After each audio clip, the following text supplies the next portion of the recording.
বাংলাদেশের রাজনীতিতে বড় পরিবর্তন আসছে। ২/৩ সংখ্যাগরিষ্ঠতা নিয়ে সরকার গঠন করতে যাচ্ছে বিএনপি। আর এরই মধ্যে শুরু হয়েছে নতুন রাষ্ট্রপতি কে হবেন তা নিয়ে আলোচনা। দলীয় একাধিক সূত্র বলছে, রাষ্ট্রপতি পদের জন্য বিবেচনায় রয়েছেন বিএনপির স্থায়ী কমিটির সদস্য খন্দকার মোশাররফ হোসেন।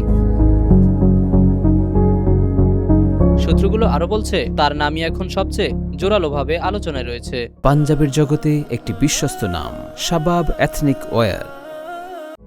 দলের ভেতরের গ্রহণযোগ্যতা এবং দীর্ঘ রাজনৈতিক অভিজ্ঞতা তাকে এগিয়ে রাখছে বলে মনে করা হচ্ছে। তবে আনুষ্ঠানিকভাবে এখনো কোনো ঘোষণা আসেনি।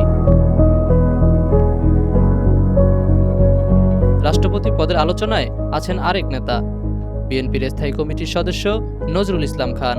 দলীয় সূত্র বলছে, তার নামও গুরুত্বের সঙ্গে বিবেচনা করা হচ্ছে।